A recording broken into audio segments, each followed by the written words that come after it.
घाट से दूर अरावली पर्वतमाला की गोद में बसे हर्ष पर्वत के पास देश के भावी डिफेंस ऑफिसर को अपने सुपरविजन में प्रॉपर रिक्वायर्ड इक्विपमेंट के साथ फिजिकल ट्रेनिंग करवाई जाती है। English is the means of communication, but ये नहीं है कि अंग्रेजी बोल के अफसर बन जाओगे आप। मिथ ये है, उसको कम्युनिकेट करना चाहिए, वो इंग्लिश में करे, पार्टली हिंदी में करे, अलाउड है आज की डेट में। मेजरली वो लोग होते हैं जिनका स्टैटिक ऊपर होता है तो डायनामिक नीचे होता है, डायनामिक ऊपर होता है तो स्टैटिक नीचे होता है। मतलब जो दोनों कर पाएगा वही ऑफिसर बनेगा, वो ऑफिसर बनेगा। एसएसबी की पसंद वही है। हाँ। अपना सीएलसी का ग्राउंड 18 बीघा के आसपास फैला हुआ है, जिसके अंदर अपने वेरियस टाइप के ऑब्स्टिकल्स बना रखे हैं। बिल्कुल बिल्कुल सर। जय सीएलसी 12th पास करते करते एक यंगस्टर के पास नंबर्स ऑफ अपॉर्चुनिटीज होती हैं, उनमें से सबसे ज़्यादा जो पसंदीदा है वो है बच्चे का एनडीए। तो उसके बारे में हम लोग जानेंगे। उससे पहले मैं मेरे साथी हैं उनका इंट्रोडक्शन करूँ। आप हैं retired colonel Bhaskar Gupta sir और साथ में हैं कैप्टन एसके सिंह सर। तो सर, मेरे मन में काफ़ी बार क्वेश्चन आता है, मैं एनडीए के बच्चों से बात करता हूँ या फिर जो छोटे बच्चे होते हैं उनसे बात करता हूँ, मेरे मन में क्वेश्चन आता है कि नंबर्स ऑफ अपॉर्चुनिटीज़ होने के बाद में भी एक बच्चा डिफेंस को सेलेक्ट करता है, लेकिन एक मिथ है, एक फोबिया रहता है बच्चों के बीच में कि एनडीए के अंदर या डिफेंस के अंदर जो सिलेक्शन रेशियो है वो बहुत कम है, और उसका जहाँ तक मेरे को लगता है वो है एक वर्ड एसएसबी। तो सबसे पहले तो सर मैं यही जानना चाहूँगा कि एसएसबी क्या होता है सर? नमस्कार। एसएसबी जैसे आपने पूछा वो है सर्विसेज सिलेक्शन बोर्ड। ये एक बहुत पुराना सिस्टम है, इसको 50-60 साल हो गए हैं। 70s में इस्टेब्लिश हुआ था और ये ब्रिटिशर्स के सिस्टम से डिराइव हुआ है, बिकॉज हमने ब्रिटिशर से अपना मिलिट्री सिस्टम डिराइव किया है, military law and military system. Services means all the 3 services, army, navy and air force, including coast guard. Selection board is a board of officers led by the president of the board, जो 3 तरह के उसमें assessors होते हैं। The interviewing officer, जिसको हम IO बोलते हैं, द टेक्निकल ऑफिसर, जिसको हम साइकोलॉजिस्ट बोलते हैं, और द ग्रुप टेस्टिंग ऑफिसर, जिसको हम जीटीओ बोलते हैं।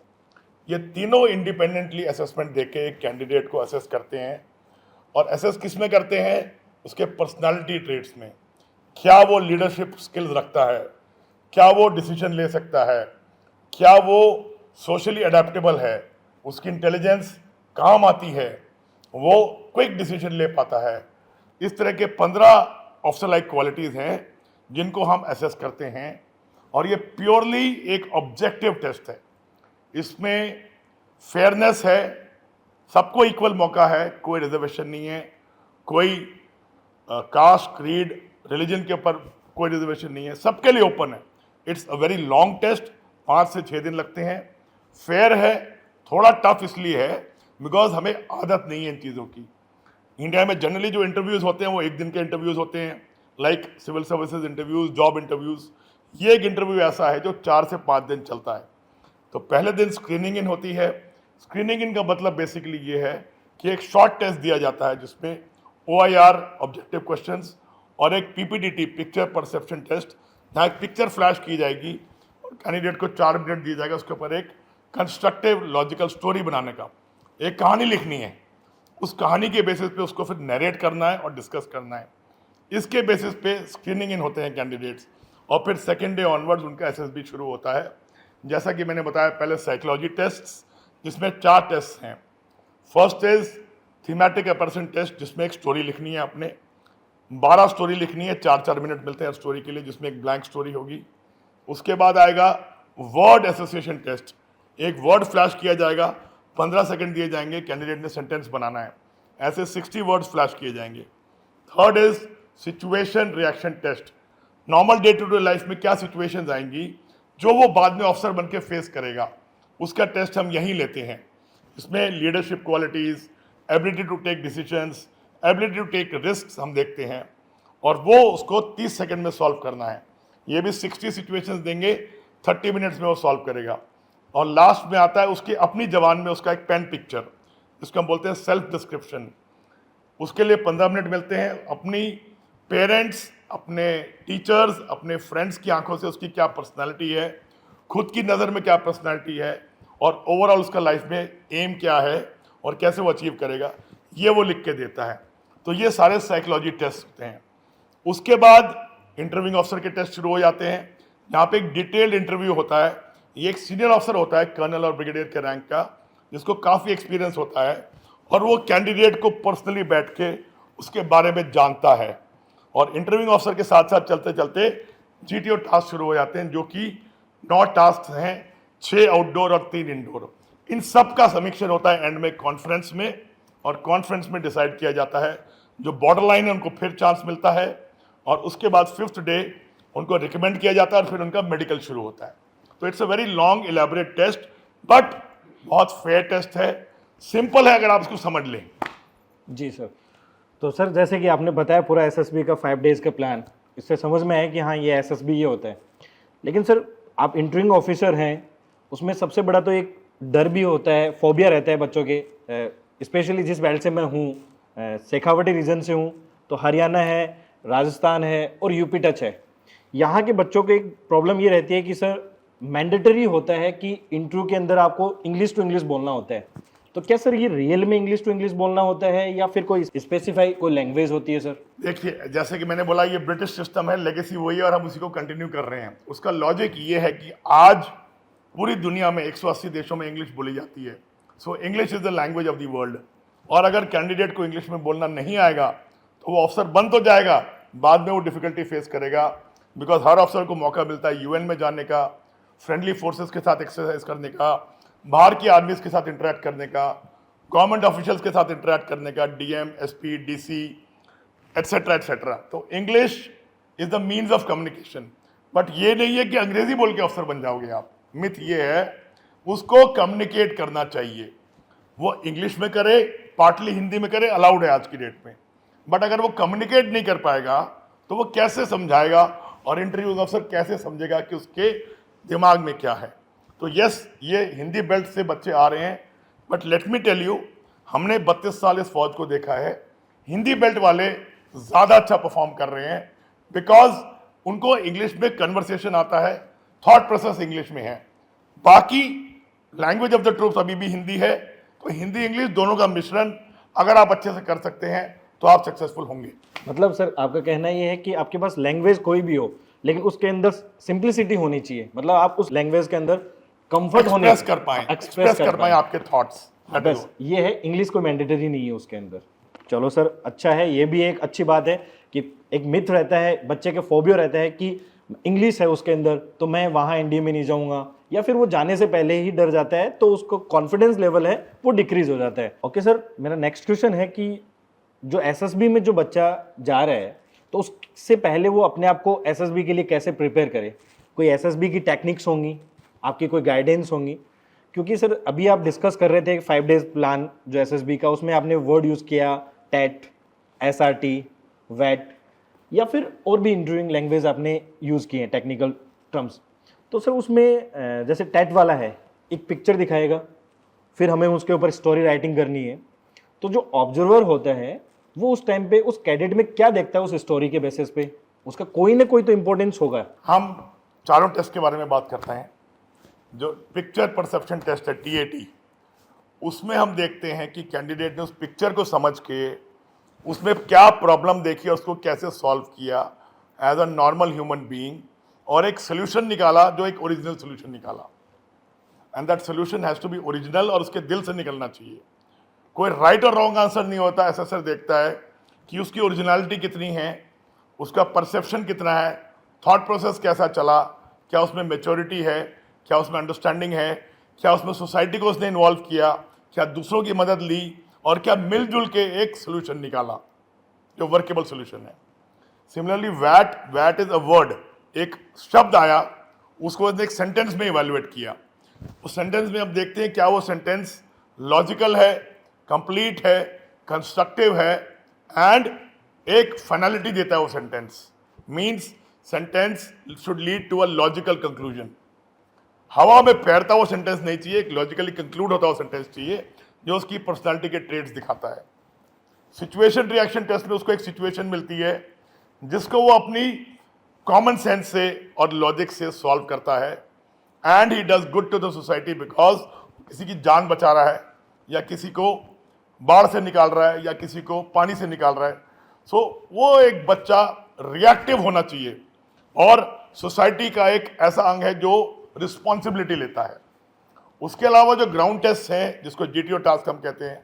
चलो आप सर थोड़ा सा ग्राउंड के बारे में जान लेते हैं। जी जी सर है GTO officer captain SK Singh. Sir सबसे पहले तो मेरा क्वेश्चन यही रहेगा कि सर जीटीओ क्या होता है sir? Okay, GTO is like group testing जो होती है। देखिए क्यों रखा गया जीटीओ प्रोसेस इसके अंदर, पहले ये समझने की ज़रूरत है। As a human being we carry two types of behaviour. हमारे पास जो दो प्रकार के बिहेवियर पैटर्न होते हैं इंसान के अंदर, एक होता है स्टैटिक पैटर्न बिहेवियर और दूसरा होता है डायनामिक पैटर्न बिहेवियर। तो अभी जो साहब ने अभी बात की है कि उसका जो अपना सोच विचार की जो क्षमता है, साइकोलॉजी, जी, that is test of his static pattern behaviour. ठीक जी, GTO is test of dynamic pattern behaviour.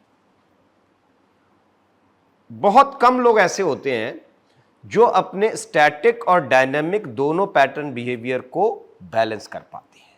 Human psychology ये कहती है कि 4% लोग ऐसे होते हैं जो अपने स्टैटिक बिहेवियर और डायनामिक बिहेवियर दोनों को बैलेंस कर पाते हैं।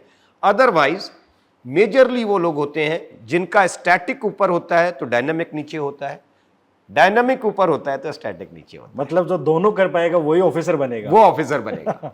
एसएसबी की पसंद वही है। हाँ, वो उसके लिए बहुत आसान है ये चीजें।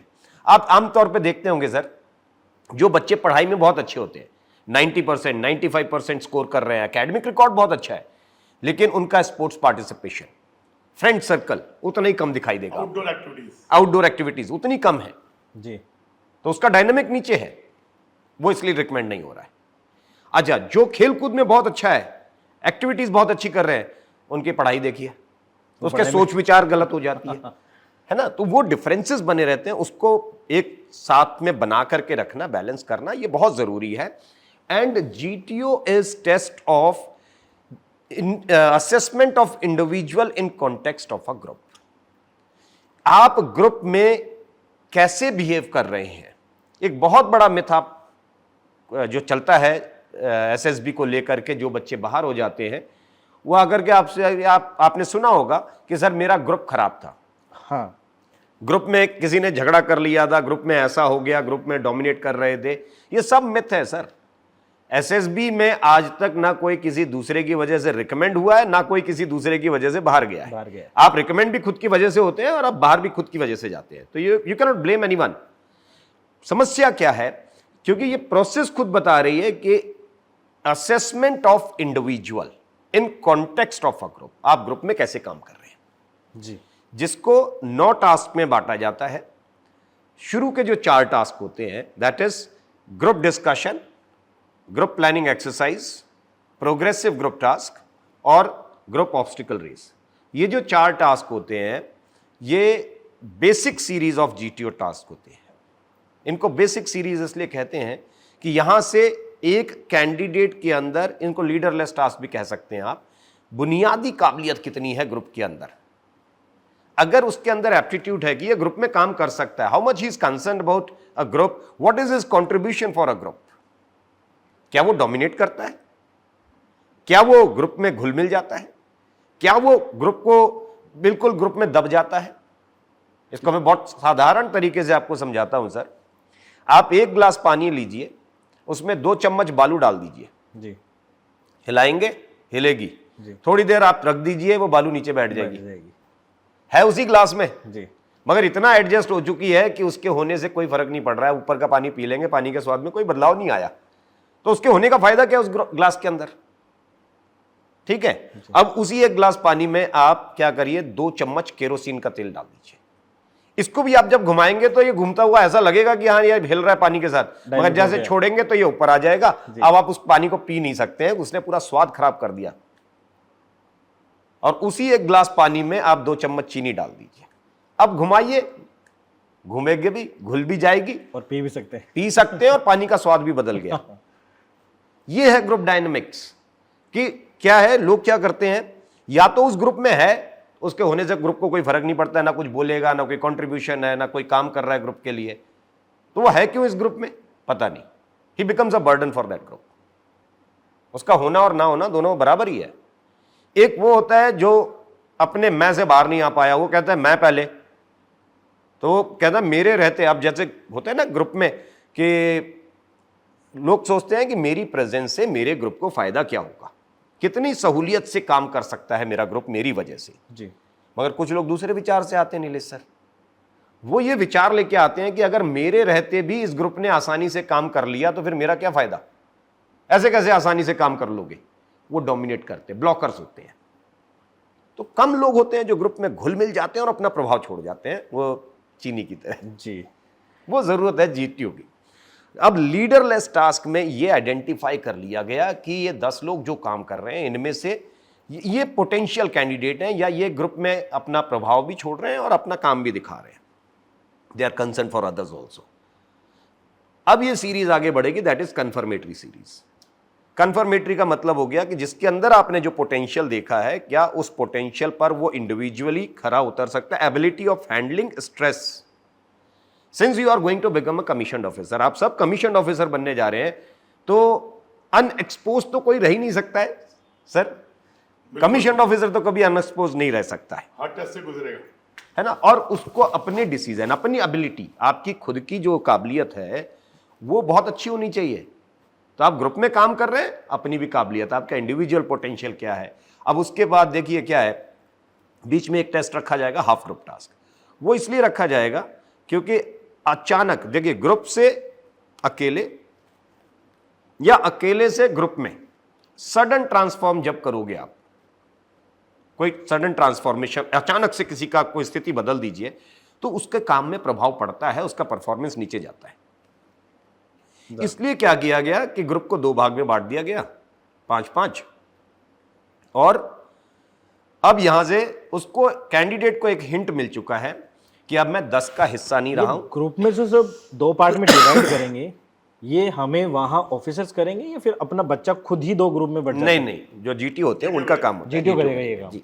अब देखिए ग्रुप को 2 भागों में बांटा, एहसास करा दिया उसको कि अब आप 10 के हिस्सा नहीं रह गए, अब आपका जो है पोटेंशियल थोड़ा और आपको अब आगे आना पड़ेगा, हाँ, है ना। और हाफ ग्रुप टास्क के बाद देखिए सारे जो टास्क हैं 3 लगातार बैक टू बैक। जो 6वां टास्क है दैट इज लेक्चरेट, जो कि डे 3 का आखिरी टेस्ट होता है। फिर चौथे दिन जब आप आए तो आपने इंडिविजुअल ऑब्स्टिकल किया, फिर उसके बाद कमांड टास्क किया। ये तीनों टास्क जो है बैक टू बैक आप इंडिविजुअल पोटेंशियल दिखा रहे हैं, तो आपकी अकेले की काबिलियत भी दिखाई दे गई। लास्ट में एक फाइनल ग्रुप टास्क, क्योंकि जीटीओ ने ग्रुप को एक साथ काम करते हुए देखा था डे 3 में, तो फिर वो जीटीओ अपने एक सुविधा के लिए ग्रुप को लास्ट में इकट्ठा करते हैं, दोबारा से पूरा ग्रुप एक साथ काम करेगा और वो एक टास्क होता है फाइनल ग्रुप टास्क, उसके बाद ब्रेक हो जाएगा। तो ये प्रोसेस है जीटीओ। सर जैसे अभी आपने बताया कि लेक्चरेट होता है वो 3rd डे का लास्ट टास्क होता है, जी। तो क्या सर ये जो जितने भी प्रोसेस है क्या ये फिक्स्ड होती हैं? जी हाँ, या फिर बिल्कुल ग्रुप वाइज वेरी करती रहती हैं कि नहीं सर, ये प्रोसेस ही फिक्स्ड है। आप देखिए जो शुरू के 4 टास्क मैंने बताए थे, जो लीडरलेस टास्क थे, ग्रुप ऑब्स्टिकल रेस के बाद टी ब्रेक होता है। ओके, मतलब ये फिक्स होता है सर? हाँ, ये रूटीन बिल्कुल फिक्स रहेगा। एयरफोर्स में जहां ग्रुप ऑब्स्टिकल रेस नहीं कराई जाएगी वहां पर tea break progressive group task के बाद कर दिया जाएगा। मतलब ये है कि एयरफोर्स के लिए ग्रुप टास्क अलग होते हैं? नहीं, टास्क यही रहेंगे। कुछ बोर्ड्स हैं जिसमें ग्रुप ऑब्स्टिकल रेस एयरफोर्स में नहीं कराई जाती है। ओके, तो वहां पर जो टी ब्रेक होगा वो प्रोग्रेसिव ग्रुप टास्क के बाद होगा। मतलब ऐसे समझिए नीलेश सर कि आपने काम किया पूरे ग्रुप के साथ, उसके बाद आपको ग्रुप का काम जहां खत्म होगा वहां टी ब्रेक दे दिया जाएगा। उस टाइम में जीटीओ को भी एक पिक्चर क्लियर हो गई है कि इनमें से पोटेंशियल कैंडिडेट कौन है, किसके ऊपर मुझे किसको कंफर्म करना है या किसके स्ट्रेस हैंडलिंग एबिलिटी आगे देखनी है मुझे। ठीक है, एक कंसिडरेशन और नॉट कंसिडरेशन। ठीक, नॉट कंसिडरेबल, अगर किसी का ग्रुप वर्क ठीक नहीं है वो आगे रिकमेंड नहीं हो सकता जीटीओ से। ठीक है, वो क्लियर चीज है कि group behaviour of individual is very poor, तो वो हो ही नहीं सकता, फौज में सर्वाइव नहीं कर पाएंगे वो फिर। तो ग्रुप बिहेवियर बहुत जरूरी है। और मैं जो इनको शायद सजेस्ट करना चाहूं सर कि इनकी जो डे टू डे लाइफ है ना, ये बड़ी खराब होती है, लाइफस्टाइल जो है। इनको खेल कूद से परहेज होता है, जाइए टीम गेम खेलिए, बहुत कुछ सुधर जाता है उससे। You start thinking of others then. आप अपने आप को गेम्स देखिए, फौज में भी सर गेम परेड होती है, एब्सोल्युटली, है ना? क्यों? बॉन्डिंग के लिए है ना? आप अपने आप को सेक्रीफाइस करना सीख जाते हो एक ग्राउंड के ऊपर। वो क्लासरूम में नहीं सेक्रीफाइस करना सीख सकते आप, क्लासरूम में कॉम्पिटिट करते हैं। सिलेक्शन बोर्ड में जीटीओ को वो लोग जल्दी पसंद आते हैं जो कंट्रीब्यूट करते हैं। कॉम्पिटिट करने वाला इंसान नहीं पसंद आता। सर जीटीओ के बारे में आपने बताया। अब मेरा नेक्स्ट क्वेश्चन सर यहीं से है, जैसे कि अपना सीएलसी का ग्राउंड 18 बीघा के आसपास फैला हुआ है, जिसके अंदर आपने वेरियस टाइप के ऑब्स्टिकल्स बना रखे हैं। बिल्कुल बिल्कुल सर, तो बहुत बड़ा ग्राउंड है। हाँ, तो मैं उसमें गया था आपके साथ, अपने वो बच्चों के साथ आप गए थे उनके साथ जी। तो सर उसमें वो आपका ऑब्स्टिकल्स थे कुछ, जिसके ऊपर नंबरिंग की हुई थी, 6 नंबर, जी जी जी, 7 नंबर, 8 नंबर। उधर आपने वो एक ग्राउंड बना रखा था सेपरेट सा, जी जी, एक स्पाइडर वेब बना रखा था। जी। तो मैं सर सबसे पहले तो 2 क्वेश्चन है मेरे यहाँ से। एक तो जो ऑब्स्टिकल्स हैं उनसे जो जीटीओ ऑफिसर है वो क्या उनके बारे में, कैडेट के बारे में क्या चेक करते हैं? ओके, कि उनका फिजिकल स्ट्रेंथ क्या है ये चेक करते हैं, या फिर वो किस तरीके से उन्हें ऑर्गेनाइज करते हैं ये चेक करते हैं। दूसरा मेरा ये है कि जो ऑब्स्टिकल्स के ऊपर जो नंबरिंग की हुई है उनकी कोई वैल्यू है? जी। जैसे कि आपसे पता लगा मुझे कि जो अपने बच्चों के आप करवा रहे थे, तो उनको कोई आपने एक टाइम फिक्स किया था कि इतने मिनट में आप कितने ऑब्स्टिकल्स करते हैं? 3 मिनट। जी, 3 मिनट के बारे में। तो उनका कोई वैल्यू है या फिर किस तरीके से है वो सर? जी सर, देखिए अब ऐसा होता है कि इंडिविजुअल ऑब्स्टिकल की अगर आप बात कर रहे हैं, आपने एक चीज और गौर की होगी कि वो लाइन से नहीं बने हुए, तो रैंडम बने वो रैंडम बने हुए थे इधर उधर, है ना? 1 नंबर के बगल में 5 नंबर बना हुआ था, फिर आगे 9 नंबर बना हुआ था, 7 नंबर के बगल में 2 नंबर बना हुआ था। ये जो चीज है ना, ये इसलिए क्योंकि सिर्फ लोगों के दिमाग में क्या होता है कि हमारी स्टैमिना देख रहे हैं, हमारा जो ताकत देख रहे हैं इंडिविजुअल ऑब्स्टिकल में, नहीं, उसके अलावा बहुत सारी चीजें होती हैं। 1, what is your stamina? Second, what is your phobia level? डर कितना लगता है आपको? करेज फैक्टर। तीसरा, आपके जो ऑर्गेनाइजिंग एबिलिटी है, क्योंकि ये रैंडम बना हुआ है, तो ये कितने अच्छे तरीके से आप ऑर्गेनाइज्ड करते हैं अपनी चीजों को, और आपकी ऑर्गेनाइजिंग एबिलिटी कैसी है।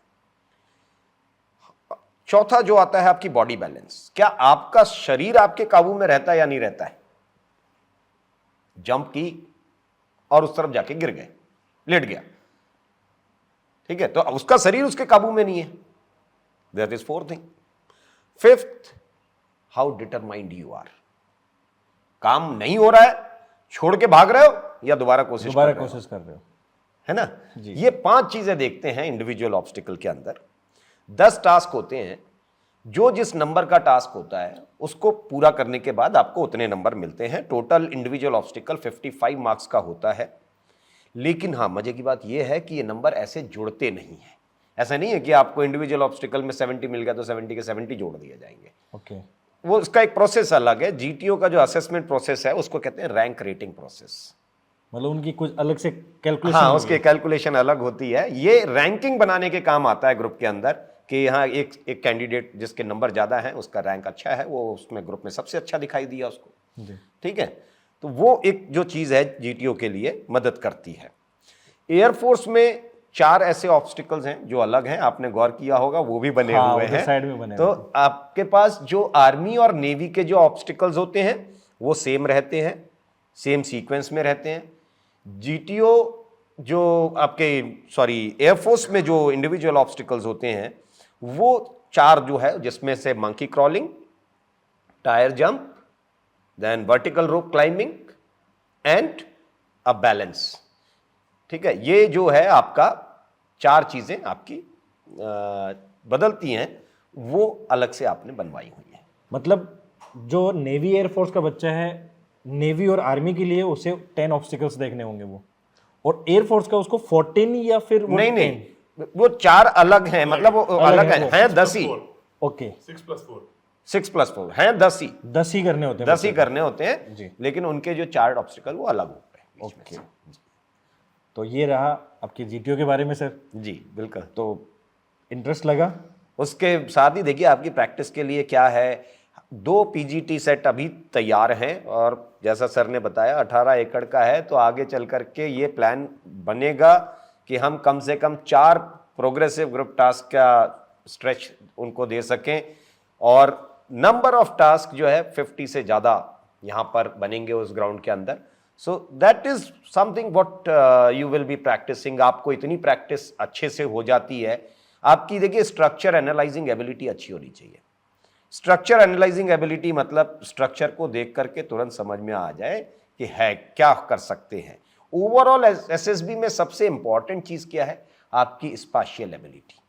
ओके, स्पाशियल एबिलिटी का मतलब Nilesh sir, ability of a person to interpret, manipulate और इम्प्रोवाइज 2D और 3D ऑब्जेक्ट्स, है ना। तो उसको समझना, अगर उसको इम्प्रोवाइज करना है तो कितना इम्प्रोवाइज करना है, मैनिपुलेट करना है तो कितना मैनिपुलेट करना है, वो मेरे काम कैसे आएगा, ये जो आपके दिमाग की काबिलियत है उसको कहते हैं स्पाशियल एबिलिटी। और सर्विस सिलेक्शन बोर्ड में आपकी स्पाशियल एबिलिटी बहुत अच्छे मायने रखती है। सिंपल फिजिक्स के प्रिंसिपल लगाने जो बस। सीखे स्कूल में,